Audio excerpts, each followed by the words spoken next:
Dalam karya Jacques Derrida, kita dapat menemukan pandangan fenomenologi linguistik yang relevan dengan penelitian sejarah dunia kuno. Dekonstruksi, salah satu tema dasar dalam fenomenologi linguistik, merupakan konsep pendekatan yang dipelopori oleh Derrida. Dekonstruksi adalah konsep pemikiran yang berupaya mengamati kontradiksi yang ada di dalam teks, dan mencoba untuk membangun kembali makna-makna yang sudah melekat dalam teks tersebut. Pemikiran dekonstruksi percaya bahwa suatu teks pasti memiliki makna-makna yang tersembunyi dan memiliki arti yang berbeda. Pemikiran dekonstruksi mendorong proses mencari makna secara struktural, dari makna yang telah umum disepakati oleh para penggunanya. Gerak pemikiran dekonstruksi ini, pada dasarnya satu semangat dengan kritik Foucault dalam The Archaeology of Knowledge, bahwa arkeologi tidak berusaha untuk menemukan kembali transisi yang berkelanjutan, yang menghubungkan diskursus, pada kemiringan yang landai, dengan apa yang mendahuluinya, mengelilinginya, atau mengikutinya. Seperti saran Foucault dalam The Archaeology of Knowledge, daripada menyajikan versi monolitik dari periode tertentu, adalah lebih baik, berupaya agar bagaimana periode tertentu dapat mengungkap beberapa masa lalu, beberapa bentuk hubungan, dan seterusnya.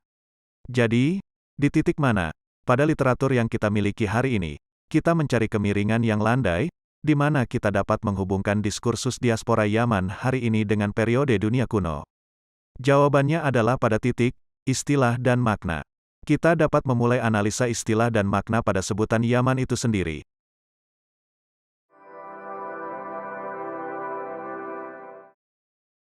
Yaman kadang diartikan sisi tangan kanan atau sisi kanan, dan bisa juga berarti selatan.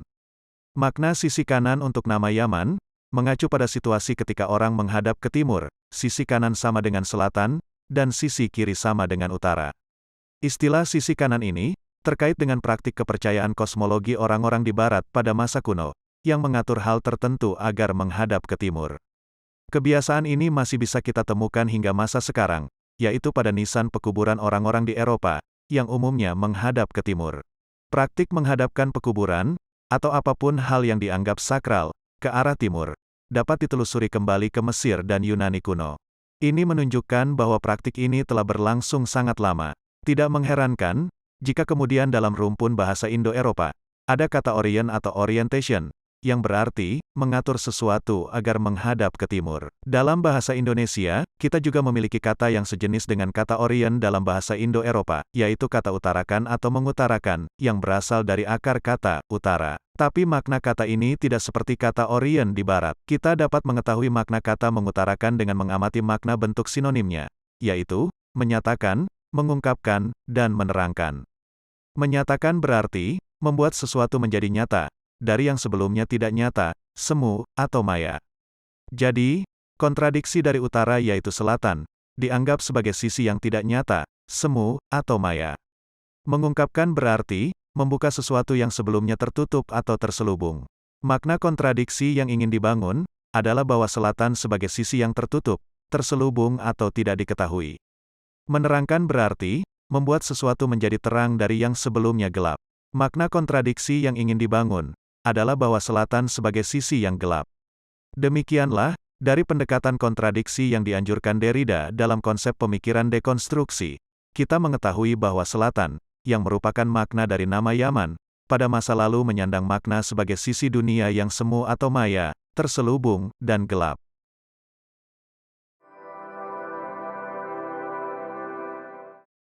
Yang menarik, sifat sisi selatan sebagai dunia yang maya, terselubung dan gelap, yang kita ketahui setelah mencermati kontradiksi makna kata mengutarakan, ternyata dapat kita temukan, sesuai dengan status dunia selatan dalam konsep mitologi India kuno dan Yunani kuno. Bahkan, dapat juga kita temukan pada bangsa laut Ponisia.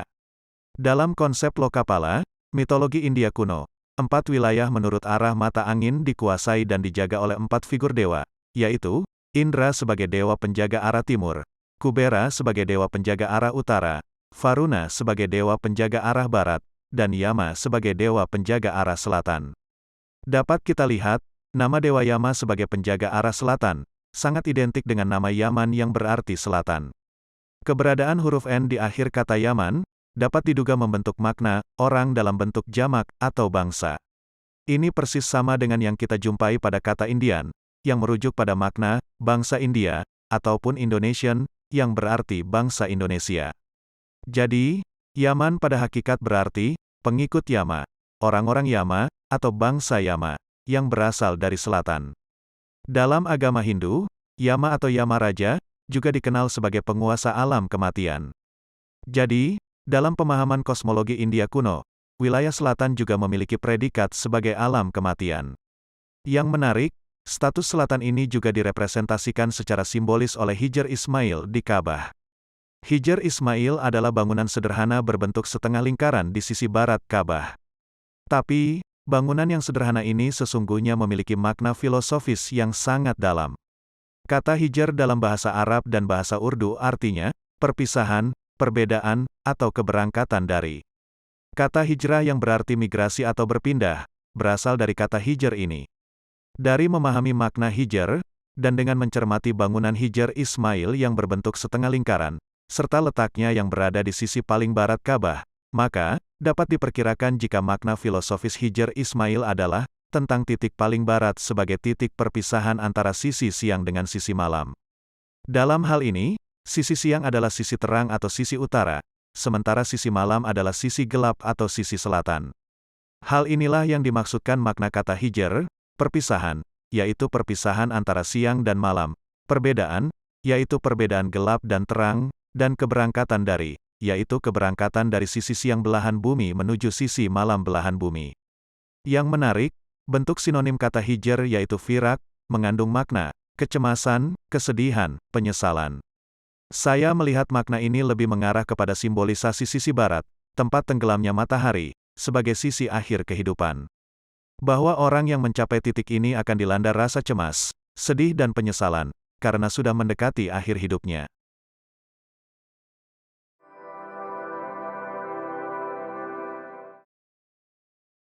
Status Dewa Yama dalam Lokapala sebagai penjaga selatan dan sebagai penguasa alam kematian, bisa dikatakan selaras dengan selatan, yang dalam konsep kosmologi dunia kuno, merepresentasi alam dunia bawah, alam kematian, atau neraka.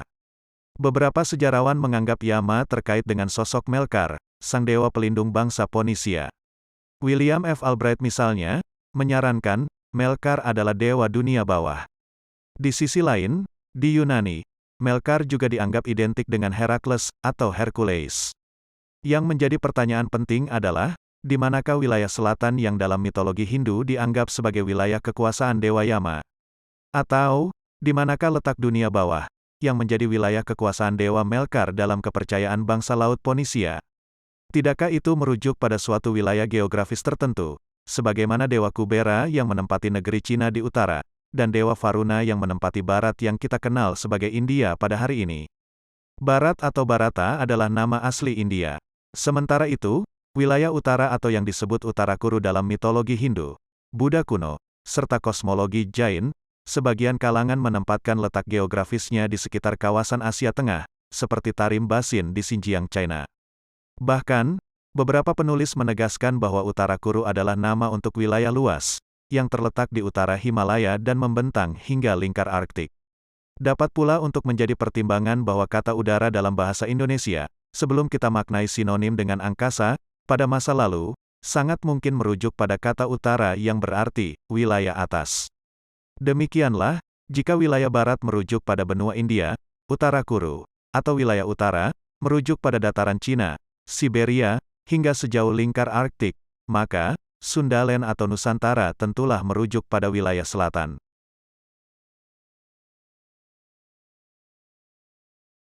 Hipotesis ini semakin dikuatkan oleh bukti bahwa kata Sunda sesungguhnya berarti selatan. Ini didasari adanya kata suntas atau sundas dalam bahasa Proto-Jermanik, yang berarti selatan. Serta kata sun yang berarti selat dalam bahasa Iceland. Kata suntas dan sun adalah dua kata yang homofon.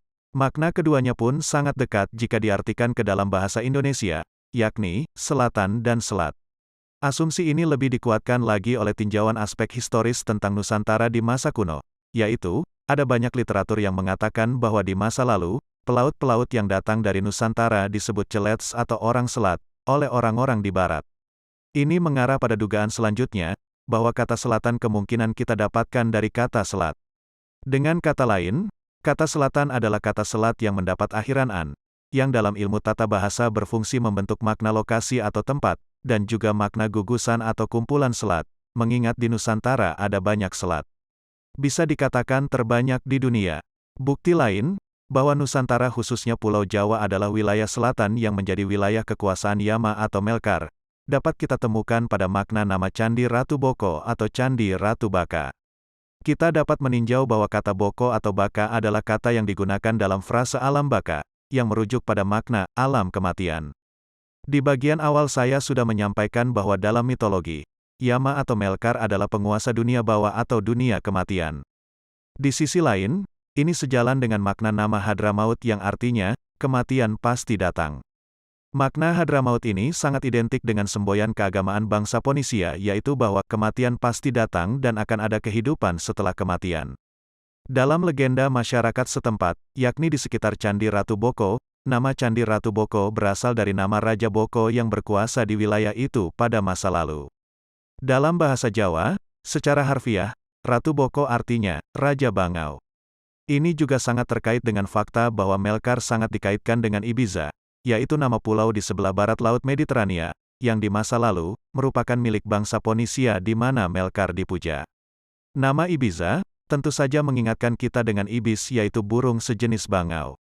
Demikianlah, adalah menjadi sangat mungkin bahwa orang Yaman yang menghuni Jazirah Arab Selatan, adalah orang-orang Yama, atau bangsa Yama, atau pemuja dewa Melkar dari selatan, yaitu wilayah Nusantara pada hari ini.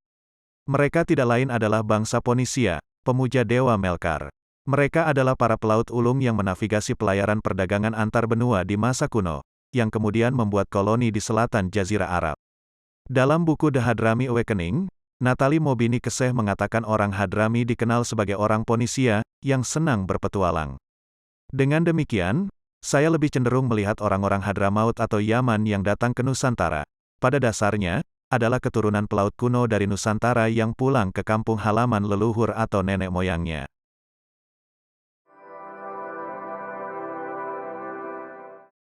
Sekian, apa yang wajib saya sampaikan dalam kesempatan ini. Semoga bermanfaat. Salam.